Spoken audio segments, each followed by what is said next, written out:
সাবধানে এসো, রাস্তা উঁচু নিচু আছে। আজ কি নিয়ে গল্প বলবেন স্যার? আগের সপ্তাহে কি নিয়ে গল্প বলেছিলাম বলো তো? চাঁদের পাহাড়। হ্যাঁ, কার লেখা মনে আছে তো?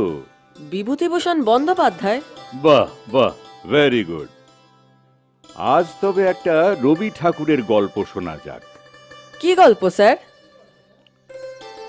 গল্পটার নাম তোতা কাহিনী। তোতা কাহিনী? চলো আমরা ওই গাছতলায় গিয়ে বসি।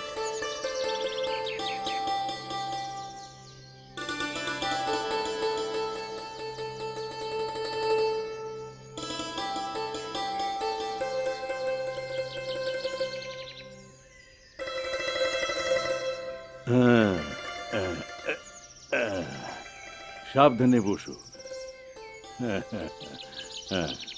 তাহলে শুরু করা যাক। সে অনেক দিন আগেকার কথা। এক রাজার বাগানে একটা তোতা পাখি ছিল। পাখিটা নিজের ইচ্ছে মতো গান গাইতো, লাফাতো, উড়ে বেড়াতো। কিন্তু মুশকিল হলো, পাখিটা মোটেও লেখাপড়া জানতো না। মানে এক কথায় পাখিটা ছিল মূর্খ। রাজামশাই বেশ কিছুদিন ধরে ওই পাখিটাকে লক্ষ্য করে বেশ চিন্তিত হয়ে পড়লেন। এরকম মূর্খ পাখিকে দিয়ে তো কোনো কাজই হবে না, বরং এই পাখি শুধু গাছের ফল খেয়ে লোকসান ঘটাচ্ছে। এই পাখিকে নিয়ে কি করা যায়? রাজামশাই খুব চিন্তায় পড়লেন। তারপর একদিন তিনি মন্ত্রী মশাইকে ডেকে পাঠালেন।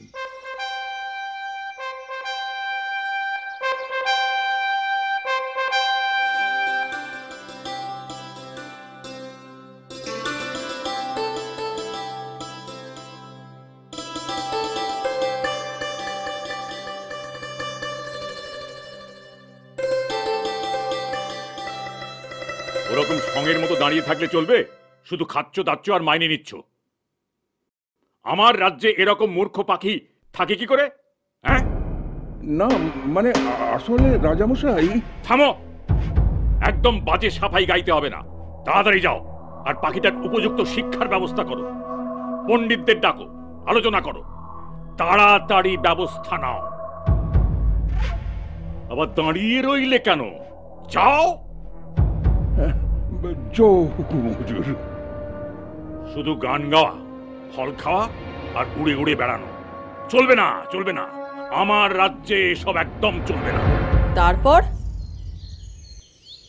তারপর রাজ্যের সেরা পণ্ডিতদের নিয়ে মন্ত্রী আলোচনায় বসলেন। পণ্ডিতরা বললেন যে পাখিটা কেন এরকম মূর্খ হয়েছে সেটা আগে বিচার করতে হবে। অর্থাৎ পাখিটার অশিক্ষিত হওয়ার পেছনে কারণটা জানতে হবে সবার আগে। এই নিয়ে চলল আলোচনা। দীর্ঘ আলোচনার পর পণ্ডিতেরা আবার মন্ত্রীর কাছে এলো। আপনাদের আলোচনা শেষ হলো? আর বেশি দেরি করলে তো আর আমার চাকরি থাকবে না। চিন্তা করবেন না মন্ত্রী মশাই, আমরা আলোচনা করে সমস্যার কারণ আর সমাধান দুই বুঝতে পেরেছি। কি সেটা? হ্যাঁ, বলুন তো কি? আসল কথা হলো, পাখিরা খড়কুটো দিয়ে ছোট ছোট বাসা বাঁধে, আর এরকম ছোট বাসায় শিক্ষা বা বিদ্যা খুব বেশি ধরে না। তাই পাখিটা কিছুই শিখতে পারেনি, মূর্খ থেকে গেছে। হ্যাঁ, সে তো বুঝলুম, কিন্তু এখন উপায়টা কি? উপায় আছে। আছে? বাঁচলাম। আর দেরি না করে চটপট উপায়টা কি বলে ফেলুন তো কি? প্রথমে পাখিটার জন্য একটা খাঁচা তৈরি করতে হবে, কিন্তু খাঁচাটা যেন অনেক বড়, খুব শক্তপোক্ত হয়। প্রস্তাব মন্দ নয়। খাঁচা যত বড় হবে তত তার মধ্যে বেশি পরিমাণে বিদ্যে ধরবে, আর খাঁচা শক্তপোক্ত হলে বিদ্যার ভারে সেটা ভেঙেও যাবে না। বাবা, এই না হলে পণ্ডিতের বুদ্ধি। রাজামশাইকে বলুন রাজ্যের সেরা স্যাকরাকে ডেকে বরাত দিতে, পাখিটার জন্য একটা মস্ত বড় সোনার খাঁচা বানানো হোক। সোনার খাঁচা? হ্যাঁ, সোনার খাঁচা। রাজামশাইয়ের আদেশে রাজ্যের সেরা শ্যাকরা একটা বিরাট সোনার খাঁচা তৈরি করলো। সেই খাঁচা দেখার জন্য ছুটে এলো অসংখ্য মানুষ। তারা সবাই বলা বলি করতে লাগলো যে এইবার পাখিটার দারুণ শিক্ষা হবে। কেউ কেউ আবার বলল যে শিক্ষা না হলেও অসুবিধার কিছু নেই, পাখিটা অন্তত সোনার খাঁচায় সুখে বসবাস তো করতে পারবে। সেই শুনে অনেকেই বলল যে পাখিটা সত্যিই ভাগ্যবান। পাখিটাকে তাহলে সোনার খাঁচায় ঢুকিয়ে দেওয়া হলো? হ্যাঁ, পাখিটাকে ধরে সোনার খাঁচায় পুরে দেওয়া হলো। আর রাজামশাই শ্যাকরা ও পণ্ডিতদের প্রচুর পরিমাণের বকশিস দিলেন। কেন? শ্যাকরাকে বকশিস দিলেন খাঁচা বানানোর জন্য, আর পণ্ডিতদের দিলেন উপযুক্ত পরামর্শ দেওয়ার জন্য। তারপর কি হলো স্যার? তারপরই তো শুরু হলো আসল কর্মকাণ্ড। পণ্ডিতের কথা অনুযায়ী পাখিটার শিক্ষার জন্য আনা হলো প্রচুর বই আর পুঁথি। শুধু তাই নয়, অনেক পুঁথি নতুন করে লেখাও হলো। সব মিলিয়ে মনে হতে লাগলো এ যেন বইপত্র আর পুঁথির পাহাড়। আর রাজামশাই প্রতিদিন মন্ত্রীর থেকে খোঁজ খবর নিতে লাগলেন।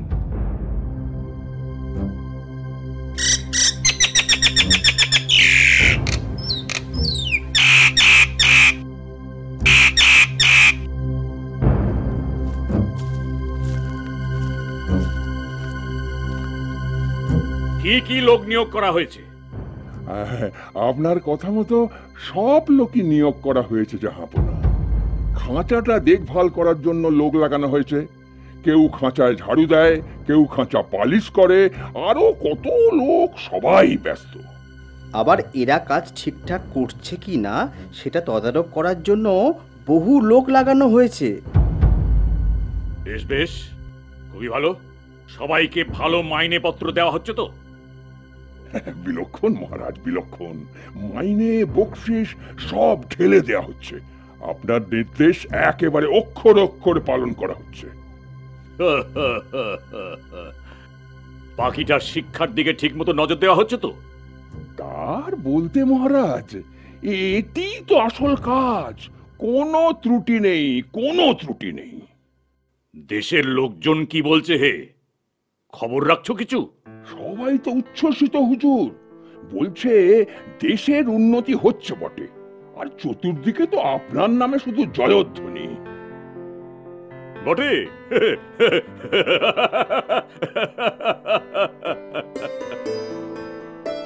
তারপর স্যার? তারপর রাজামশাই তো বেজায় খুশি হলেন। এইভাবে দিন এগোতে লাগলো। এর মধ্যে রাজার কানে এলো যে অনেকেই বলছে সোনার খাঁচাটার নাকি খুবই উন্নতি হচ্ছে। সেটা পালিশ করে আরো চকচকে হয়েছে। কিন্তু পাখিটার শিক্ষা কি আদৌ হচ্ছে? এসব শুনে রাজা ঠিক করলেন যে তিনি নিজে একবার গিয়ে কর্মকাণ্ডটা দেখবেন। রাজা মশাই নিজে গেলেন? হ্যাঁ, গেলেন বই কি। একদিন সকালে তিনি নিজে এলেন ব্যাপারটা সরেজমিনে দেখতে। রাজা উপস্থিত হওয়া মাত্রই সেখানে যত কাজের লোক ছিল, যেমন মন্ত্রী, মজুর, শ্যাকরা, সবাই মিলে রাজার নামে জয়ধ্বনি দিতে শুরু করলো। পণ্ডিতেরা জোর গলায় মন্ত্রপাঠ শুরু করে দিল। সব দেখে শুনে রাজা খুব খুশি হলেন। সব ঠিকঠাকই আছে, কি বলেন মন্ত্রীমশাই? জয় হুকুম মহারাজ। বেশ, চলো এবার প্রাসাদে ফেরা যাক। বেশ বলে রাজা যেই হাতি পিঠে চাপতে যাবেন,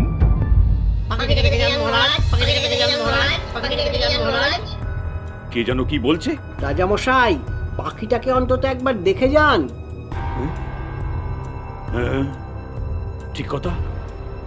আসল কাজটাই তো হলো না। পাখিটাকে দেখে আসা অবশ্যই দরকার। রাজা চললেন পাখিটাকে দেখতে। বিরাট সোনার খাঁচায় পাখিটা রয়েছে। চারদিকে শুধু বই আর পুঁথিপত্রের রাশি। দুজন পণ্ডিত বসে পুঁথি বই দেখে পাতা বেছে দিচ্ছে। সঙ্গে সঙ্গে দুজন সেই পাতা ছিঁড়ে কলমের ডগা দিয়ে পাখির মুখে ঠেসে দিচ্ছে। রাজামশাই প্রসন্ন মুখে কিছুক্ষণ গোটা ব্যাপারটা পর্যবেক্ষণ করলেন। এ বড় পণ্ডিত, সব ঠিকঠাক চলছে তো? আপনি তো নিজেই দেখছেন মহারাজ, আমাদের কাজে কোনো ফাঁকি নেই। হ্যাঁ, পাখিকে দানা পানি দেওয়া হচ্ছে নাকি? না না মহারাজ, একদম না, ওসব একদম বন্ধ। আগে বিদ্যা সম্পূর্ণ হোক, এখন শুধু এই পুঁথি আর বইয়ের পাতা খাওয়ানো হচ্ছে। হুম। আর গান টান গাইছে নাকি পাখিটা? গান সে তো কবে থেকে বন্ধ জাহাপনা। বেশ বেশ বেশ, এইভাবেই তোমরা কাজ চালিয়ে যাও। পাখিটাকে তাড়াতাড়ি একদম শিক্ষিত করে তোলো, কোনো ত্রুটি যেন না থাকে। তোমাদের মাইনে আরো বাড়িয়ে দেওয়া হবে। আপনি কোনো চিন্তা করবেন না মহারাজ, আর কিছুদিনের মধ্যেই পাখির শিক্ষা সম্পূর্ণ হয়ে যাবে। এই সব কর্মকাণ্ড দেখে শুনে রাজা তো বেজায় খুশি হলেন।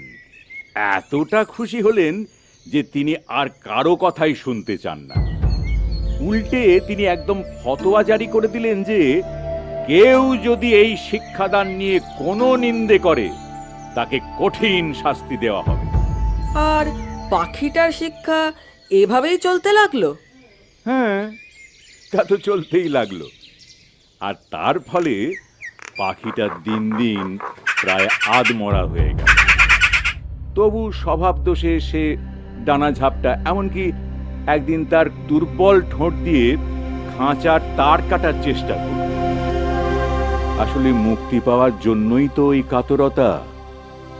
কিন্তু কোতোয়াল সেটা দেখেই কামারকে ডেকে আনে, আর কামার একটা মোটা শিকল তৈরি করে পাখিটাকে পরিয়ে দিল। এরপর পাখিটার ডানাও কেটে দেওয়া হলো। ইস, শুধু তাই নয়, পাখিটাকে দেওয়া হলো বেদম পিটুনি, যাতে সে আর কোনোদিনও পালানোর চেষ্টা না করে। তারপর আর কি, এইভাবে কিছুদিন চলার পর পাখিটা অবশেষে একদিন মারা গেল। পাখিটা মারা গেল? হ্যাঁ, মারা গেল। কেউ খেয়ালও করলো না যে পাখিটা খাঁচায় মুড়ে পড়ে আছে। কিছুদিন পর কানাঘুষোয় রাজামশাইয়ের কানে এলো এই খবর। তিনি সঙ্গে সঙ্গে তলব করলেন মন্ত্রী ও বড় পণ্ডিতকে। কি খবর? আগে পাখির শিক্ষা সম্পূর্ণ হয়েছে মহারাজ। পাখিটা কি আর লাফায়? না না, একদম লাফায় না। পাখিটা কি আর ওড়ে? ওরার প্রশ্নই নেই মহারাজ। গান গায়? গান বলেন কি জাহাপনা, রাত দিন তো এই বিদ্যে গেলানো চলছে, গান গাইবেটা কি করে? দানা না পেলে চেঁচায় নাকি? গানের সাথে সাথে চেঁচানিও বন্ধ রাজাধিরাজ। বাহ বাহ, বেশ বেশ বেশ।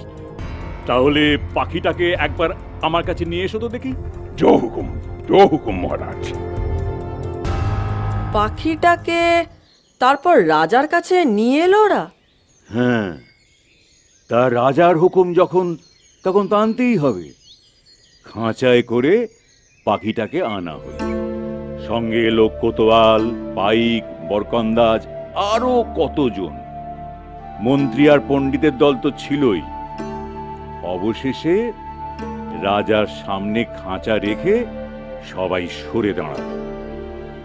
রাজা উঠে ধীরে ধীরে খাঁচার কাছে এগোলেন। খাঁচায় পাখিটার নিথর দেহ পড়ে আছে, পেটটা ফোলা। রাজার সামনে যেতে একজন এসে খাঁচার দরজাটা খুলে দিল। রাজা পাখিটার শরীরে হাত দিলেন, টিপে টিপে পরখ করলেন। পাখিটা কোনো শব্দই করল না। কেবল তার পেটের মধ্যে পুঁথি আর বইয়ের শুকনো পাতাগুলোর খসখস গজগজ শব্দ শোনা যেতে লাগলো। পাখিটা মারা গেল? ইস! হ্যাঁ, আসলে এই গল্পের মাধ্যমে বিশ্বকবি রবীন্দ্রনাথ ঠাকুর বলতে চেয়েছেন, শুধু বইয়ের ভিতরে মুখ গুজে না থেকে আসতে হবে মাটির কাছে, আসতে হবে মানুষের কাছে। যেখানে জ্ঞানের বাস, সেখান থেকেই করতে হবে প্রকৃত জীবনের শিক্ষা। হ্যাঁ স্যার, একদম ঠিক। চলো চলো, বৃষ্টি আসতে পারে, আবার সন্ধেও হয়ে আসছে। চলো চলো। বৃষ্টি আসছে কি করে বুঝলেন স্যার? ওই যে ঈশান কোণে কালো মেঘ, এটা ঝড়ের পূর্বাভাস, বৃষ্টিরও। আসলে এ শিক্ষা অভিজ্ঞতার, জীবনের শিক্ষা, বুঝলে? Life is the greatest teacher. চলো চলো চলো, তাড়াতাড়ি।